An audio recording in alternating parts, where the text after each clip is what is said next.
What's up, guys? Welcome back to Deeper Dive CFB. Back with another video, and today we're going to talk about Week 7 of college football. It was a great week, a lot of storylines, and we're going to get right into it. Just before we get started, one thing I wanted to say, once again, I am going to go by conference just to make it a little more organized. If you're here just to see my take on a specific conference or maybe just your team, leave the time markers down below for each conference. I still encourage you to watch the whole video. I think you'll get a lot from it. And with that, guys, let's get right into it. All right, guys, starting with the ACC. Clemson coming off a bye. Last time we saw them was in Chapel Hill, and they really didn't look good. They were a 2-point conversion away from North Carolina from losing that game, but they really responded yesterday with a 45-14 win against Florida State. It's crazy to think just we're 5 years removed from that game really meaning something. Florida State's kind of gone down, and so it wasn't even close. I mean, it was 28-0 at halftime. It ended up being 45-14, but it was 42-0 middle of the third quarter, and Clemson called off the dogs a little bit. Trevor Lawrence really got back to himself. 17-25, 3 touchdowns. He did have a pick, but it really didn't matter. I mean, he wasn't really called upon in this game too much. Travis Etienne had 17 carries for 127 yards. I mean, they really just established their dominance early. I mean, the Florida State quarterbacks were atrocious in this game. Started with Alex Hornibrook. He threw 2 picks. They brought in James Blackman, and they just couldn't figure it out. I mean, like I said, it was 42-0 by the middle of the third quarter. It was good to see Clemson get back to themselves. Dabo Swinney was kind of angry middle of the week. There's just been so much negativity around that program for some reason. They didn't show well against North Carolina, but still, I mean, they're undefeated.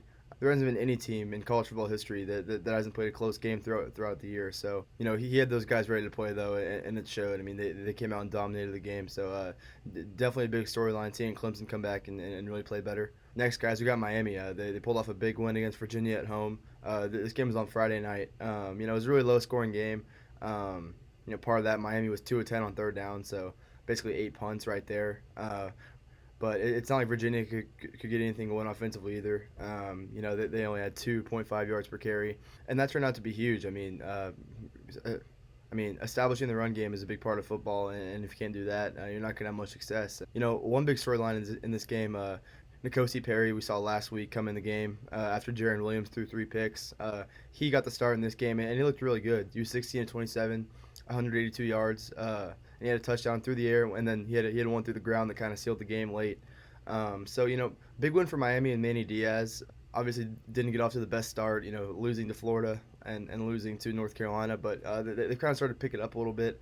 Last week wasn't good, but it was a good response for them to win a night game at home on kind of a prime time Friday night. And just looking ahead for them, they have Georgia Tech next week. Should be a pretty easy win for them. They do go on the road to Pitt, and then they go on the road to Florida State, but it's starting to get a little bit easier for Miami. I think Perry's the guy for them.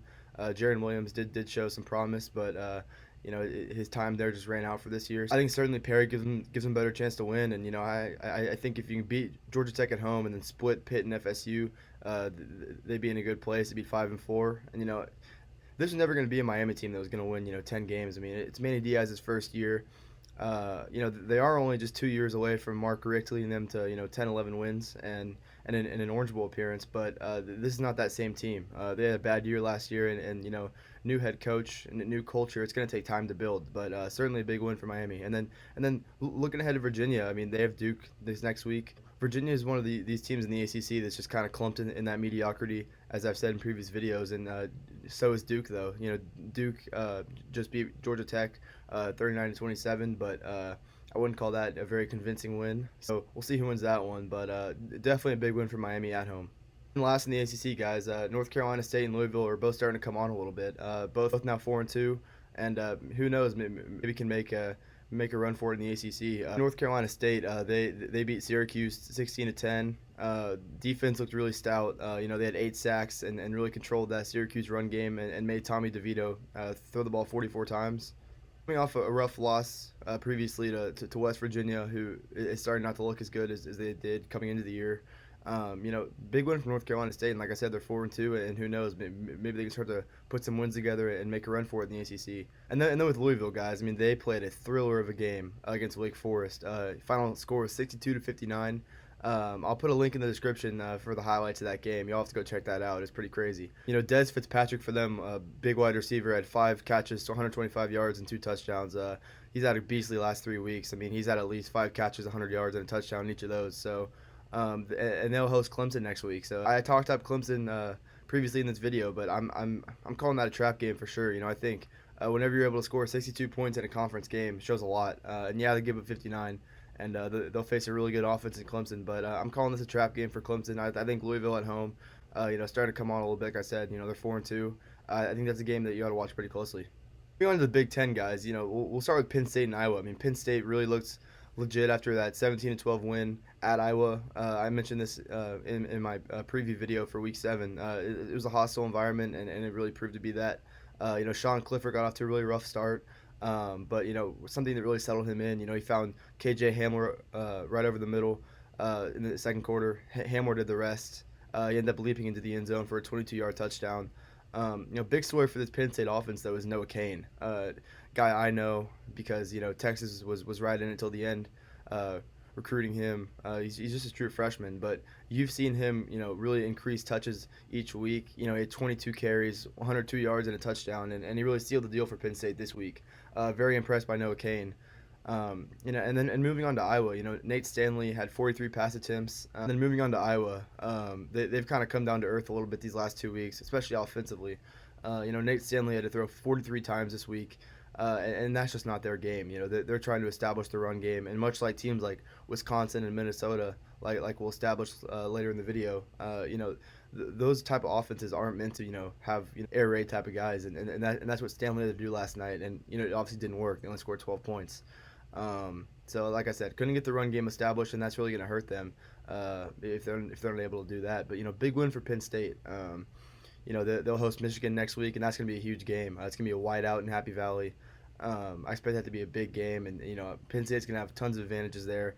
I'll have a preview for that obviously probably Wednesday or Thursday, but that's going to be one of the games of the league for sure. And looking for Iowa, things get a little bit easier for them.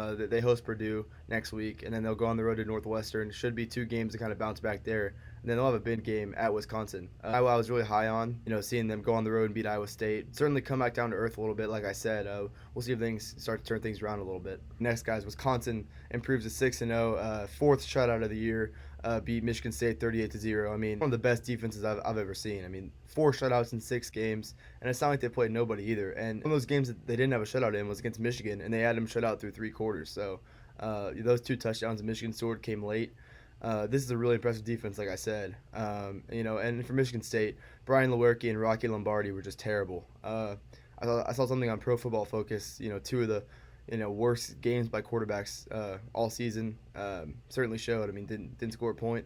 And then Michigan State running game ran the ball 21 times, only got 30 yards. And it's been Wisconsin's mantra all year. Stop the run and good things will happen. 21 rushes for 30 yards. You're not going to win too many games when you can't establish the run like that. Moving on to Wisconsin though, Jake Cohn, 18-21, 180 yards and a touchdown. I've mentioned this, several times, but he's the perfect guy for that offense. I mean, we saw Alex Hornibrook, who I mentioned, who's playing for Florida State. He was a previous Wisconsin quarterback, and he just made too many mistakes to be the quarterback for that offense. I mean, they don't need an elite arm talent to be leading that offense. They need a guy like Jake Cohn who's efficient, who's just going to dish the ball out to where it needs to go and just manage the game, and he's certainly been doing that. One thing I mentioned, Jonathan Taylor, I predicted him to have 130 to 200 yards in this game.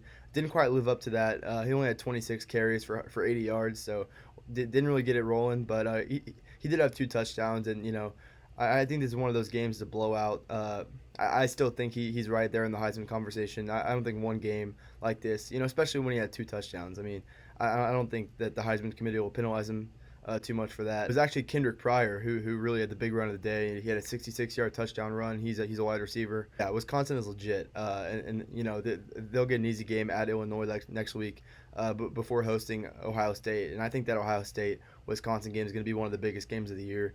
I see them both being undefeated going into that game.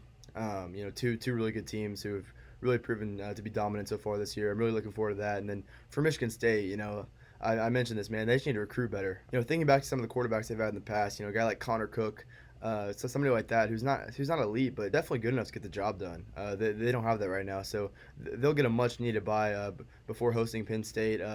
Mark Antonio really needs to figure things out there. Definitely not the bounce back year that he was envisioning for that program. It's in the Big Ten, guys. A team that we don't talk about really ever. Minnesota improves to 6-0 and stomps Nebraska 34-7. PJ Fleck, third year. Row the boat, all that stuff. I don't think anybody was really bought into him at Minnesota, but he's starting to really prove that his system works. I mean, Nebraska was missing their quarterback Adrian Martinez. Certainly did affect it, but it's not like he was playing elite this year either. This one's all about Minnesota. I mean, their quarterback Tanner Morgan, he only threw the ball 13 times, but he was 8 of 13 for 128 yards and a touchdown. And it's all like Alex Cohn from Wisconsin. You don't need these guys to be elite if you run the system. I mean, they're a run-first offense. The only thing you need them to do, establish the run, manage the game, and make throws when you need to. Run game is really good. They got Rodney Smith, Shannon Brooks, and Muhammad Ibrahim. They all had at least 13 carries, and they all had 5.6 yards per carry or better, and they combined for 4 touchdowns. So Minnesota establishes the run against Nebraska. It's not a huge loss for Nebraska. I mean, we overhyped them from the start. I think Scott Frost has a system that's going to work, and this is just not the year for them. But definitely a big win for Nebraska. I mean, they'll go to Rutgers and they'll host Maryland before bye. There's no reason to think that the Minnesota is not going to be 8-0 heading into their bye.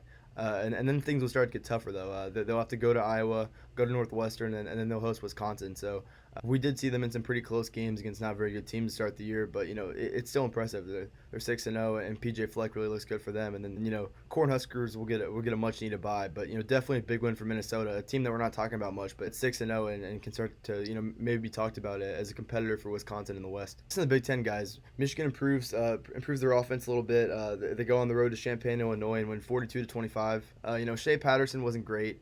He's only 11 of 22 for 194, but he did have 4 total touchdowns. Zach Charbonnet had 18 carries, 116 yards, and a touchdown. But one guy that really emerged is Hassan Haskins. He had 12 carries, 125 yards, and a touchdown. Most really good teams can't just rely on one back, and that's one thing I mentioned from Michigan against Iowa last week. The only guy that they were relying on was Zach Charbonnet. And so it was really refreshing to see them use Hassan Haskins a little bit more, and he obviously proved that he was up for that challenge. So for Michigan, they'll go on the road to Penn State next week, and then they'll host Notre Dame. So if there's any question about how legit Notre Dame is, how legit they are following that Wisconsin loss, kind of quietly put together 3 big wins in a row, we'll certainly find out after these next 2 weeks. I mean, going on the road to Happy Valley and then hosting a team like Notre Dame, who we hold in high regard, certainly going to find out a lot about Michigan these next 2 weeks. Going to the Big 12, guys, big story from this game was the Red River game. I was there. It was a great environment.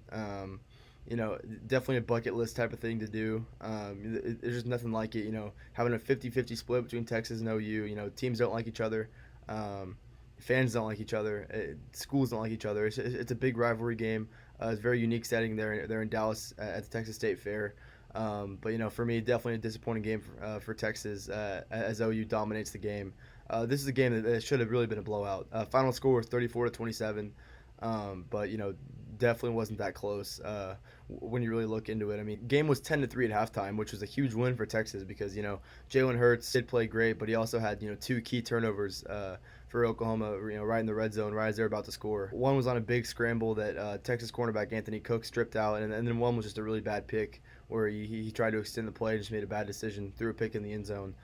So this game should have been a lot more lopsided than it really was. I guess got to credit Texas defense for making that happen, but Jalen Hurts, 16-28, 3 touchdowns. Didn't really impress me passing that much. There's a reason that Alabama went with Tua, because Tua's a much better passer than Jalen.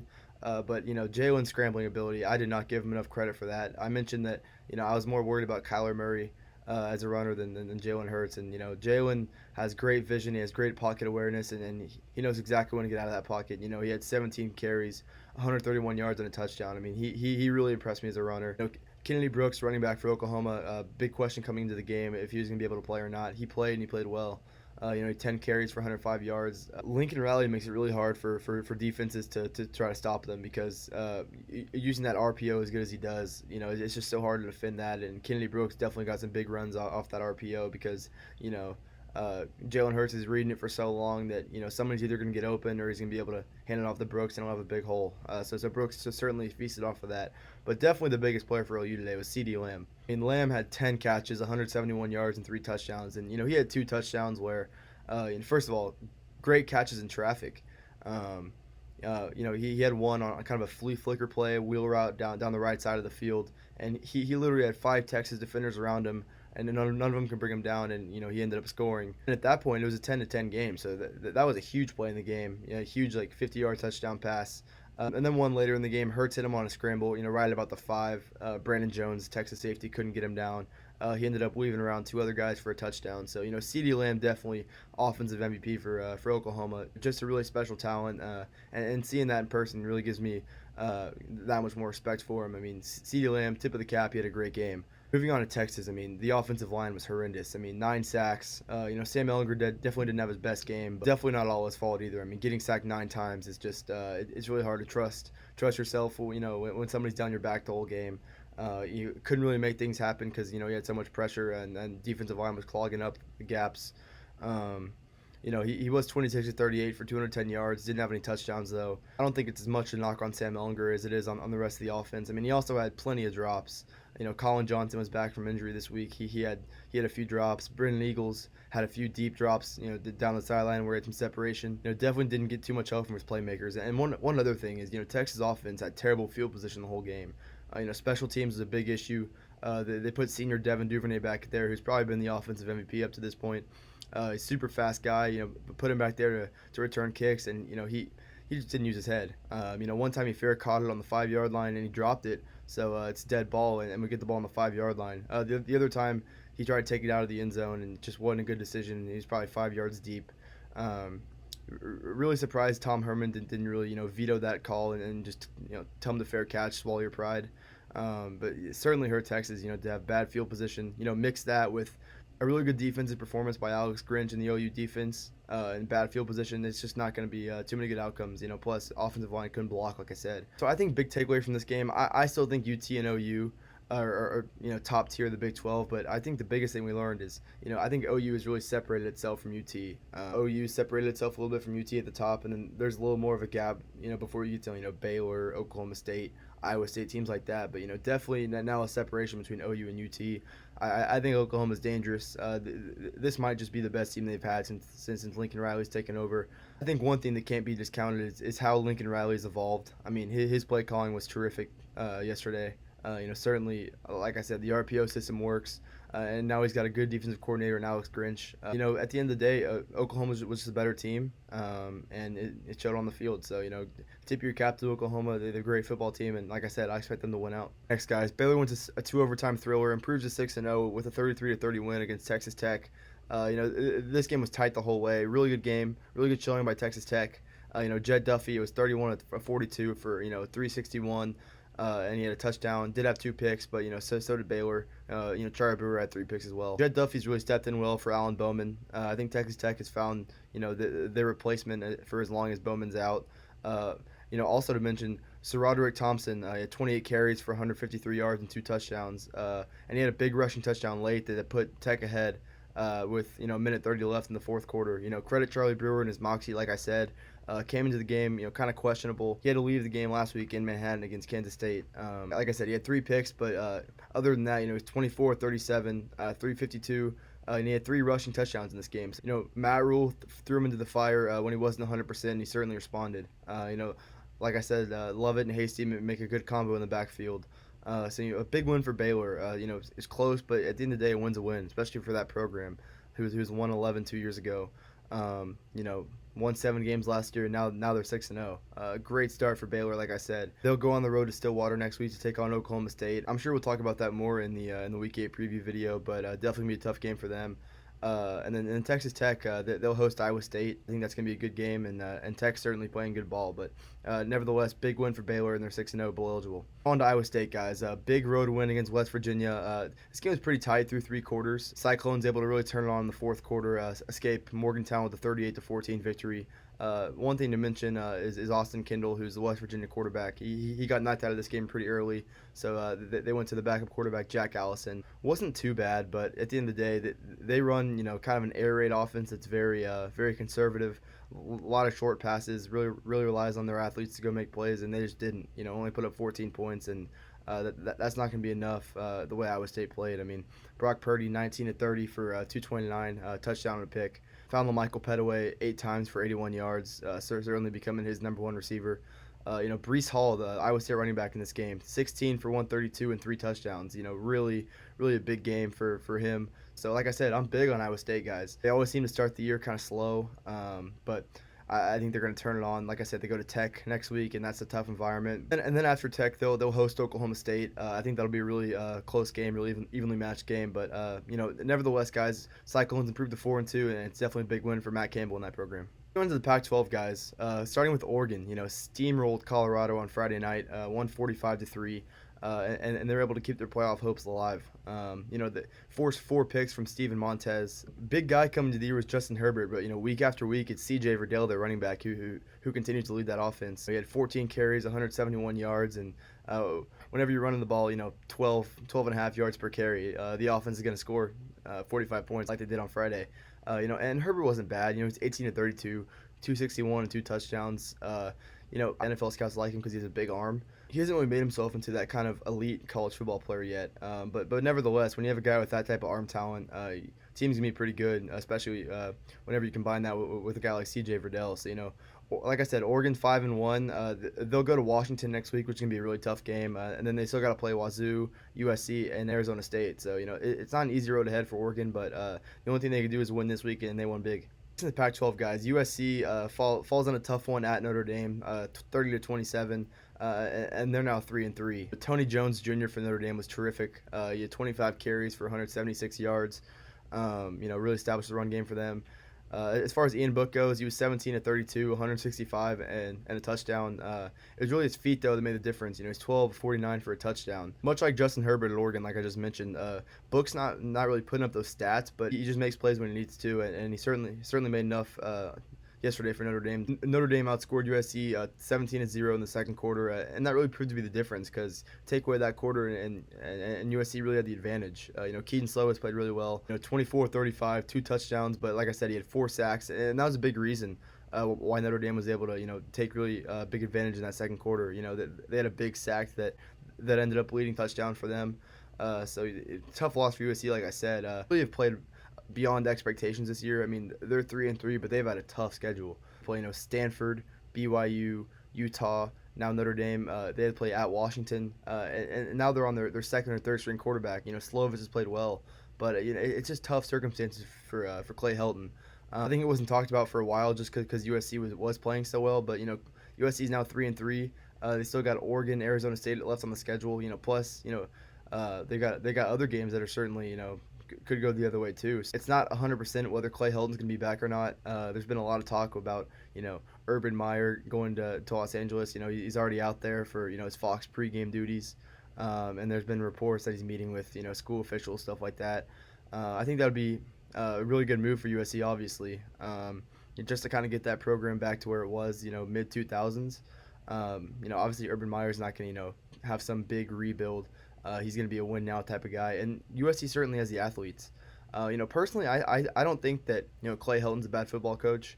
I think he's had tough circumstances. He obviously won with Sam Darnold, made a Rose Bowl, beat Penn State. I think last year, having a true freshman quarterback in JT Daniels, it was definitely a transition year, and they didn't play well. I mean, they went 5-7, but now he's 3-3. Like I said, not all his fault. Part of it's scheduling, but I'm sure there's certainly people in Los Angeles that would advocate for them to go try to get Urban Meyer. Next, guys, Arizona State's now 5-1 after a back-and-forth win against Washington State. True freshman quarterback Jaden Daniels, terrific for Arizona State. He was 26 at 36 for 3 touchdowns, but it was actually Daniels' feet that proved to win the game for Arizona State. 17-yard touchdown with 34 seconds remaining. Herm Edwards has them playing good ball. Really tough loss for Washington State, though. Mike Leach now 3-3. It just sucks, seeing that happen to a guy like him. He's one of the most likable coaches in college football, just because he's so funny. He provides a great soundbite. And it also sucks for Anthony Gordon, that quarterback. I mean, he balls out week in and week out. He's 44, 64 for 466 yards and 3 touchdowns, and he gets the loss. So definitely tough for them, and it's not going to get easier for Wazoo the rest of the year. Road games remaining, and those games are Oregon, Cal, and Washington. So definitely a tough road ahead for Washington State, but huge win for Arizona State and Herm Edwards. And then last in the Pac-12, guys, Utah and Washington both went big on the road. Utah went on the road to Corvallis against Oregon State and just blew them out. It was 52-7. Tyler Huntley was 14-17, 247 and 2 touchdowns. Zach Moss only ran the ball 5 times, but he had 121 yards and 2 touchdowns. Taking care of business. Yeah, like we've seen many times, Oregon State's not very good this year. Lost to Hawaii. Have lost bad many times. Looking to the road ahead for Utah, they'll go to Tempe next week and play Arizona State. And in my opinion, I think those are the 2 teams that I see at the top of the Pac-12 South. You still got USC in there, but I think they have too many tough games remaining. I think those 2 teams are the real contenders, and next week could certainly decide who goes to the Pac-12 championship game. That can be the end-all, be-all game. There's still certainly a lot of football to play. We're only about halfway through the year. Yeah, Utah at Arizona State next week can be a big game for Pac-12 championship implications. And then moving on to Washington, big win at Arizona, 51-27. Jacob Eason got back into a groove, 15-22 for 243 and 2 touchdowns. Bad loss at Stanford last week. Really bounced back. And then Sean McGrew and Stephen Ahmed combined for 36 carries, 201 yards, and 3 touchdowns. That was something that they really struggled with against Stanford, was establishing the run. I thought under control. They'll host Oregon next week, like I said. Big game. If you're a Pac-12 fan at all and you have no affiliation with Oregon or Washington, I would certainly root for Oregon because they're kind of your last hope for a playoff team in the Pac-12. I mean, not to say Utah or Arizona State couldn't do it. I think Oregon has an easier road to get there. Certainly not the season that Jacob Eason and Washington were hoping for up to this point. 2 losses against Cal and Stanford. But if they can start to beat teams like Oregon and Utah and go 9-3, 10-2, and end up winning 10 games, I think it would certainly be considered a good season for those 2 teams. And you also get Jacob Eason back next year, so something to remember there. But definitely not the season they wanted as far as playoff implications go. But I think it's not playoff or bust to have a good season. I mean, if you can win 10, 11 games, it's certainly a good year. On to the SEC, guys. Biggest game of the week was certainly LSU and Florida, and LSU's offense proved to be legit in this game. They ended up winning 42-28. It was really a close game up to the end, but LSU was able to prevail. Joe Burrow was phenomenal. 21-24. It's only three incompletions. 293 yards and 3 touchdowns. He's got 2 elite receivers in Jamar Chase and Jefferson. Jamar Chase had 7 catches, 127 yards, and 2 touchdowns. Justin Jefferson had 10 for 123 and a touchdown. Joe Brady has just done wonders for that offense, and it certainly showed again last night. It's really shown all season, but I think do it against a defense like Florida, it certainly means more. And then, great backfield with Clyde Edwards-Helaire at 13 carries, 134 yards, and 2 touchdowns. And then it was actually Tyrion Davis-Price who had the big run. He had a 33-yard touchdown that gave them the lead, gave them the 35-28 lead, and it ended up being the game winner. Certainly a big win for LSU, but I didn't think Florida played bad at all. I thought Kyle Trask played really well. He battled really well. He's 23 of 39 for 310 and 3 touchdowns.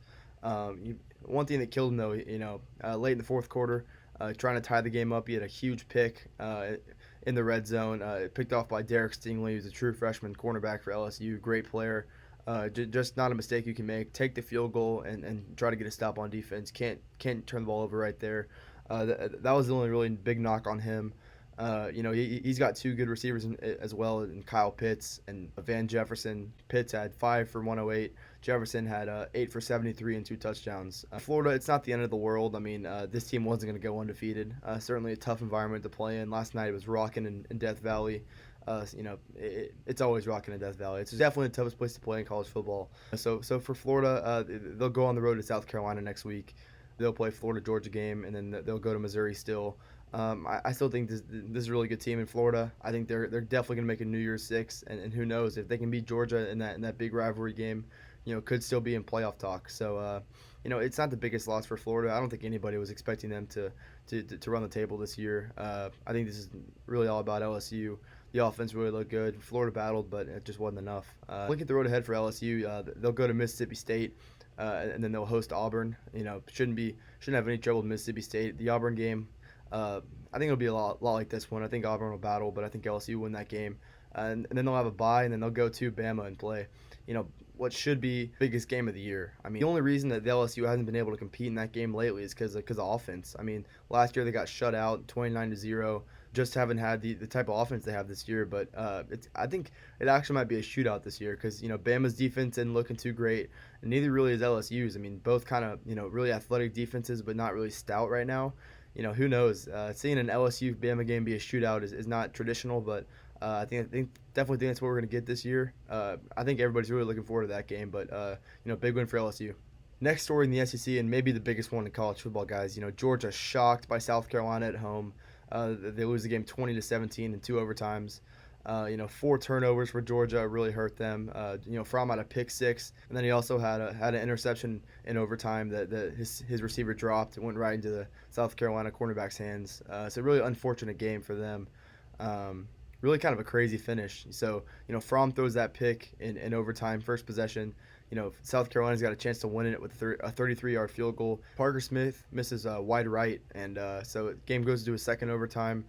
South Carolina is able to make that field goal, and then Rodrigo Blankenship, who's been one of the best kickers in college football, missed his second one of the game for Georgia, and they end up losing. So, certainly should have never been in that situation, though. Like I said, 4 turnovers, it's never gonna lead you to good places. DeAndre Swift was good, had 23 carries for 113 yards and a touchdown. Fromm had 51 attempts, and that's not the type of Georgia offense we're used to seeing. We're used to seeing him have 20 to 25 attempts and really control the run game. Really just be a game manager type of quarterback that's super elite at doing that. Zamir White only had 12 carries. I think if you let Zamir White run the ball 25 times like they did with Swift, make it a little bit more run heavy, I think Georgia ends up winning this game. Traditionally, they've had Sony Michel, Nick Chubb, Todd Gurley, Keith Marshall, all in the last 5 years, and all those guys have kind of played with each other. So that offense has always been used to sharing running backs in the backfield, using both a lot. And I think Zamir White's proven himself to be really good. I think he should have gotten more carries in this game. There's no reason Jake Fromm, for that offense should be throwing the ball 51 times. It's certainly directly correlated to the loss. Tyler Helinski also played well for South Carolina. He was 15-20. 116 and a touchdown. He actually was injured. They had to have DeCarrion Joyner, who's their third-string quarterback, come in the game. He ended up finishing the game pretty well. Big story obviously is Georgia, falling at home. Certainly all on them. They'll host Kentucky next week, and I expect them to come out fired up. We'll get to Kentucky in a second, and you'll see why I think that can be the case. And then they'll host Kentucky, then they'll have a bye, and then they'll have Florida, Georgia. I mean, that's gonna be a big game for them. I still think Georgia's alive in the playoff. I mean, we've seen teams in the past do this. 2017, Oklahoma lost to Iowa State at home early in the year. They responded. We saw Clemson when they had Deshaun Watson lose to Pitt at home. They responded. So it's not the end of the world, but it's certainly not ideal either. It puts a lot more pressure on each game whenever you're not undefeated, and it could very well cost them down the road. But big win for Will Muschamp. I can't imagine anybody was satisfied with 2-3 heading into the game. But now the whole landscape has changed, and they'll host Florida next week. Who knows? Maybe this is just a fluke. Maybe their defense won them the game, or maybe they can actually compete with Florida. We'll certainly see. And then they'll go play at Tennessee and versus Vanderbilt. So I think the road gets easier for South Carolina, but certainly a big win for them. Terrible loss for Georgia. Next, guys, Bama's offense continues to roll. 47-28 win at A&M. Tua played really well once again. 21-34 for 293, 4 touchdowns and a pick. Great backfield with Najee Harris and Brian Robinson. Combined for 30 carries, 165 yards, and a touchdown. Same story every week. I mean, great assortment of receivers. They have Henry Ruggs, Jalen Waddle, Jerry Jeudy, and then Devontae Smith, who actually got ejected for punching late in the game. So he'll be out for the first half of next game, if not the whole game. We'll see what the ruling is there. But big win for Alabama. Their offense, there's nothing new to say. I mean, Tua is just so fun to watch because he just puts the ball on the dot every time. Obviously I've been really critical of A&M quarterback Kellen Mond, but I actually like what I saw. He's 24-42 for 264 and 2 touchdowns. But one thing Gary Danielson on the call was talking about was Kellen Mond's a competitor. He's a perfectionist, and he's never out of the fight. And I saw him right down to the wire really compete well. And I think that's the type of character that you need in your quarterback. And so, I've certainly been critical of Mon for some of his, technical stuff, but certainly good character from him. A&M couldn't get a run game established. Isaiah Spiller, freshman, only had 10 carries for 27 yards. A&M does have a tough schedule. They'll have Georgia and LSU on the road to finish out the year.